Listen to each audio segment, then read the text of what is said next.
tattoo. We won Best Tattoo Job of Atlanta, and so Peter Lofens and a photographer to take pictures. But we didn't have any customers that day. So, and it was just my brother-in-law and me. So I pulled off my shirt, and we got to working on my back. And of course, the actual work on my back maybe was an hour, but the photo shoot was 3 hours. So he's starting to stop it, starting to stop it, starting to stop it. Man, by the time we were done, I was hurt really bad. So I stumbled across the street to Dumas.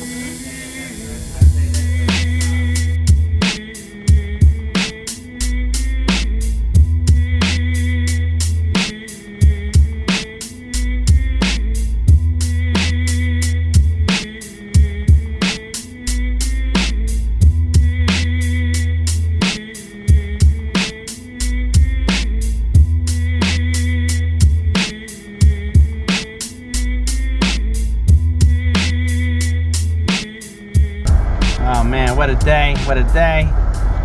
Did a great tattoo.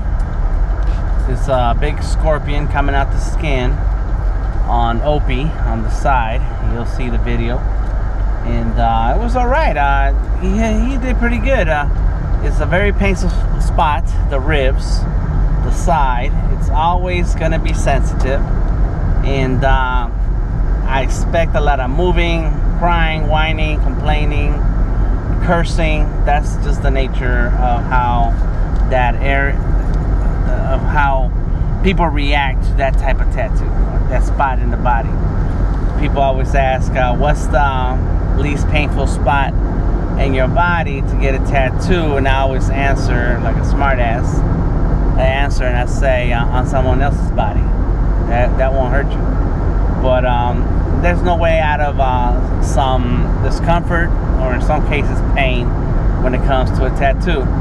But the good thing that comes out of that experience is that once the actual tattoo process is done, the tattoo and the design lives on the skin for the rest of your life, and you don't have to suffer through it anymore.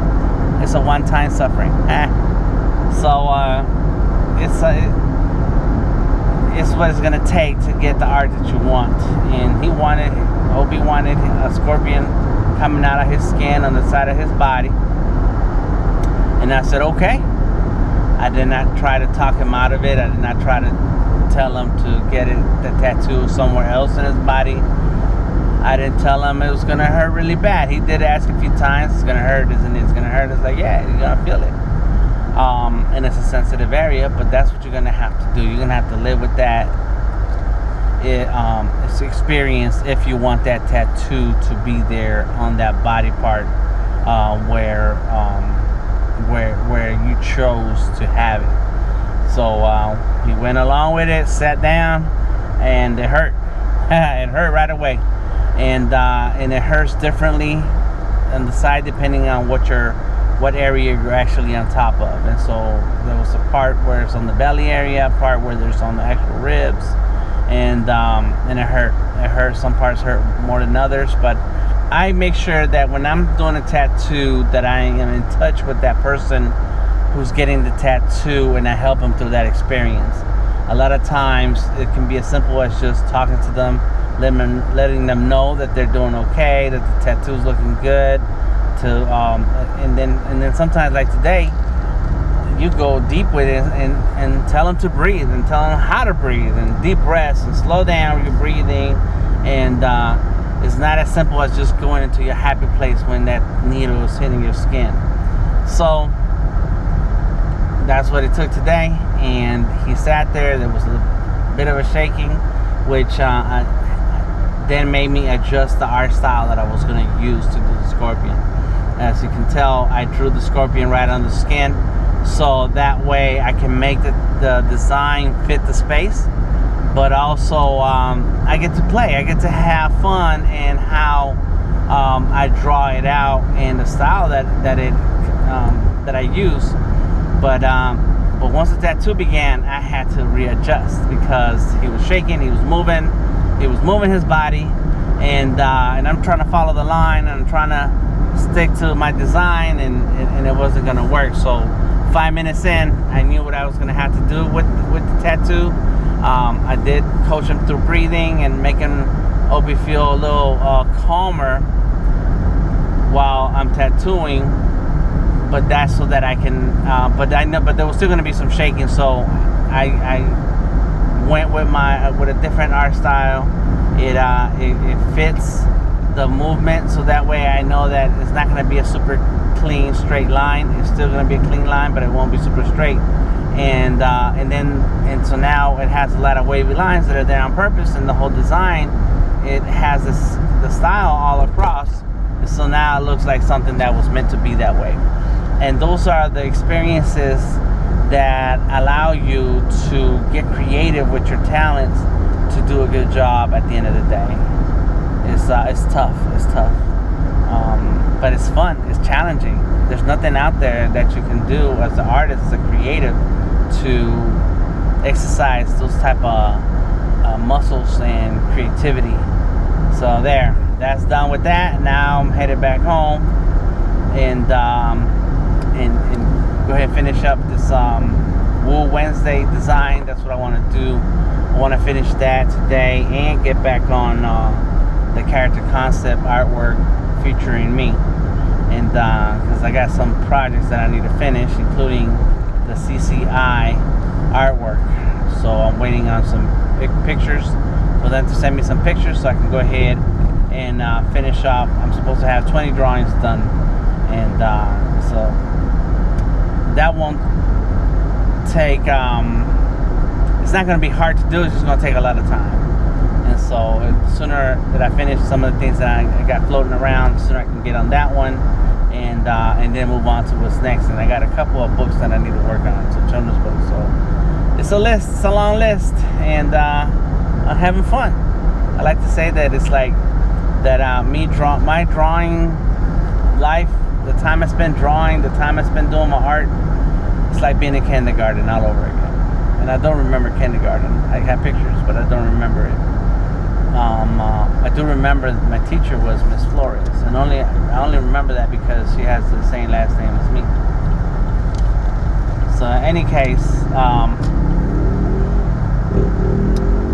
yeah, that's what drawing to me is like.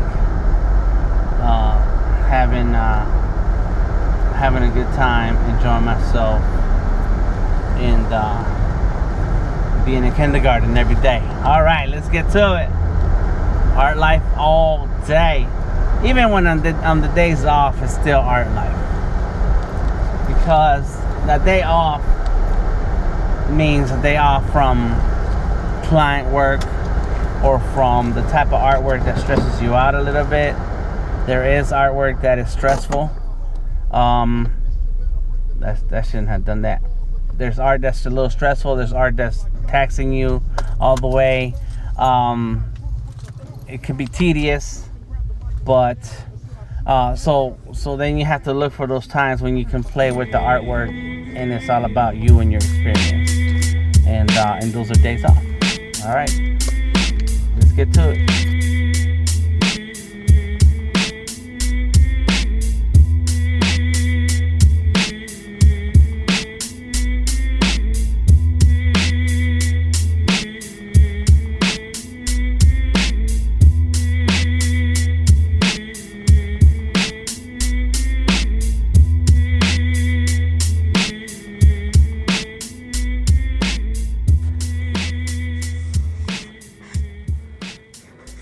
I think I have just about every marker known in the market. Noel, if you're listening, please send me some fresh new markers of the new stuff you got. I know you got something new. Any case, right now I'm working with these, what are these? Ad markers or chart pack. That's right, chart pack. They're pretty cool. They're loud too. Oof, get a headache quick. You might need a gas mask to work with them. All right, so the end of today. So it's late in the evening. One of these art life all days that it's not past midnight. And I did not take a nap today, so it's different. Not every day is a hassle. Not every day is rough, but there are just some days that are more involved than others. And it has to do with type of gigs you accept, type of gigs you want. This should the gigs that you're taking on should reflect the kind of life you want. I tell my that turned. I didn't like that. I tell my tattoo apprentices that they need to create artwork, the kind of artwork that they want to tattoo, and not just accept any request that comes their way, because then you're chasing the money. It's the business, but you're chasing not just the money, but the deal. You're chasing the client. You're chasing the ideas the client has, and in which case you're jumping around on themes, jumping around in mediums, styles, because you want that business, you want that client, and at the end of the day, you're really not working on that core art style, core theme that made you, that brought you into the art world. So it's very important that we focus on the kind of artwork that we want to do more of it, and make sure that we're recognized by that artwork. So when your clients come your way, they already know the kind of art that you do, and they like it. That's why they came to you. I was saying that for a reason. Oh, so in my case, some of the gigs that I take on, they're very involved, but it's still doing the kind of art that I like. It's still doing the kind of mediums that I like, and it keeps me feeling like I'm still in kindergarten. I mentioned that before, and it's true. So, so today's one of those days where it wasn't a long day, but I did. I worked on a tattoo. I worked on the illustration for the Wu Wednesday. That's good. That's as far as I'm gonna go with that. And I hope give me some feedback. Let me know what you think. And then I'm sitting here just drawing and playing with my markers, because I'm in kindergarten. You gotta have fun with your work, and find the time to work on your on the things that brought you into the art life in the first place. I was looking at I was reading on Twitter about some illustrators, professionals, who work on large projects. I'm talking about Sony and Spider-Verse type projects. And they were saying how they don't have a personal sketchbook, because they give so much, they all into to those projects. And I guess they're professional projects. They're getting paid to draw a multitude of images for a movie or a film of some kind. And so when they have their own free time, the last thing they want to see is another drawing. And that might be cool if you're working on those projects you really like, that you really enjoy, because then you're getting that creative outlet through your work. And I like that. That's what I want. I want the work that I create for others, that I'm being paid for, to be the kind of work that I enjoy doing, and it's fulfilling my creativity and my passion. However, I am of the mind that you should still have time to draw the things that you like, that are outside of you getting paid, because there's a certain amount of stress that comes with paid work and clients, and that is not there when you're drawing something for yourself. And my wife tells me all the time that she can tell when I'm working on a passion project. She can tell by looking at the artwork whether it's a passion project or a client work. and because it has a different feel to it. It has a different look, even though the art styles may be the same, and I might have put in at the same amount of time into the client project versus what I put into my own personal artwork. And so that's why even after a long day of drawing and painting or tattoo, like in this case today's tattoos, I still sit down and draw. And I have machines, I have equipment, I have materials, so that's what I'm gonna do. Okay, I'll draw, I'll try something. It doesn't have to be something that I'm necessarily gonna show the world, even though I am a bragger and I will show it, but it's got to be something that makes me feel good in seeing it created. I thought of it, I had an idea, and now I see it in the physical. It's like, yeah, I'm cool with that. That's what I want. So in any case, that's all I have for you tonight. I hope you leave me some feedback. Let me know what you think. If you have any questions that I can start adding in, the answers or examples of it into the videos. And hope to see you around. Tag me in your work. Let me know what's happening with you. All right, I am going to show you this drawing, and I'll show it to you in a second, but I'm also going to add it to the video so that you see a good clean shot. This is a cool sketchbook given to me by the matte penciler. It has the word sketch on it, and it does not bleed through. Oh, it does bleed through because it's very thin. I like it. It's a grainy paper, but it's very thin. And so most of the time, some of the sketchbooks that I like are grainy, but they're very thin paper, which is why I make my own sketchbooks from big, large pads of paper, which will probably have to show you on a different episode.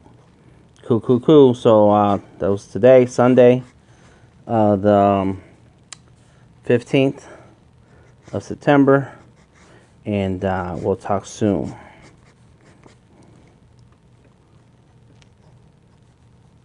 Art life all day. Yeah, that's cool. I like that. So I'm gonna use this pink one. Is it this one? Yeah, I'll use the orange. It's no green. Yes. Sorry.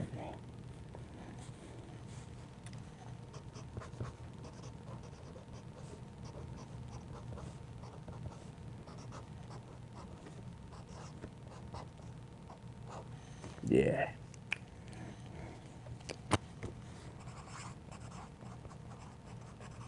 Delta Tango Mike. Here we go. Art life all day at Delta Tango Mike. Peace out.